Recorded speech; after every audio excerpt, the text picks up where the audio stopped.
দেশের মানুষকে সুরক্ষিত রাখতে সদা সতর্ক ভারতীয় সেনাবাহিনী, শহীদের বাড়ি থেকে বার্তা সেনা অফিসারের।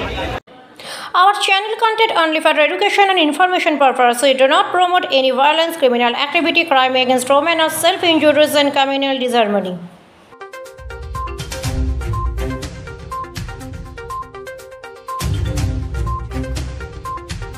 শহীদ ভারতীয় সেনা জওয়ানের কফিনবন্দি মৃতদেহ পৌঁছল গ্রামের বাড়িতে। হাজার হাজার মানুষের চোখের জলে এবার শেষ বিদায় জানানোর পালা। বাবা মা, আত্মীয় স্বজন এবং একমাত্র জীবনসঙ্গিনী স্ত্রী সেনা জওয়ানের নিথর দেহের উপর কান্নায় বুক ভাসিয়ে আছড়ে পড়লেন। নদিয়ার ৭৩ পাথরঘাটার বীর সেনা জওয়ান ঝন্টু আলী শেখের বাড়ি থেকে এমনটাই চিত্র উঠে এলো। শনিবার সকাল থেকেই কয়েক হাজার মানুষ রাস্তার দুপাশে দাঁড়িয়েছিলেন, কখন তাদের প্রিয় এবং ভারত মায়ের বীর সন্তানকে একবার শেষবারের মতো দেখবেন। এরপর বিএসএফ জওয়ানদের কড়া নিরাপত্তার মধ্যে দিয়ে ঝন্টু আলী শেখের মৃতদেহ নিয়ে আসা হয় বাড়িতে। কফিনবন্দি মৃতদেহ দেখা মাত্রই বাবা সহ পরিবারের কান্নায় ভেঙে পড়েন। স্বজন হারানোর বেদনায় স্ত্রী ঝুমা শেখ স্বামীর মৃতদেহের উপর আছড়ে পড়ে। এমন পরিস্থিতিতে গ্রাম সহ পরিবারের একটাই দাবি, বদলা চাই।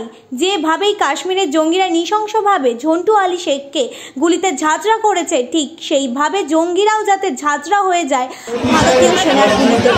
এখন দেখার বিষয়, কেন্দ্রীয় সরকার পাক পদপুষ্ট জঙ্গি বাহিনীদের বিরুদ্ধে কত তাড়াতাড়ি গুরুত্বপূর্ণ ব্যবস্থা গ্রহণ করে। আর সেই দিকে তাকিয়ে রয়েছে গোটা দেশবাসী সহ গোটা নদিয়াবাসী।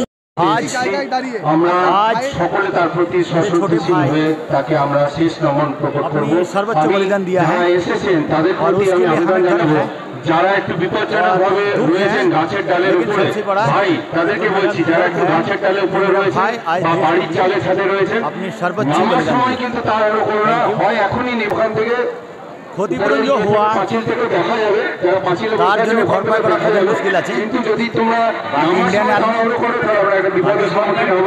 তোমাদেরকে আমরা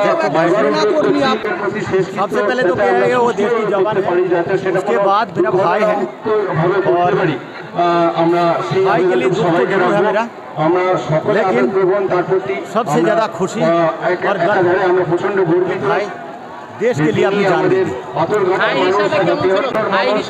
वो एज ए भाई, एज ए मेरा दोस्त, एज ए बच्चा ছোট থেকে আমি নিজে হাতে করে মানুষ করেছি। আর এমন জায়গায় আছি ভাই যেখানে আছে, সেই জায়গাতে আমরা দুই ভাই এক জায়গায় ডিউটি করছি। আর সেই জায়গায় ভাই আজ আমাদের তাকে দেখে অনেক যুব সম্প্রদায় আমাদের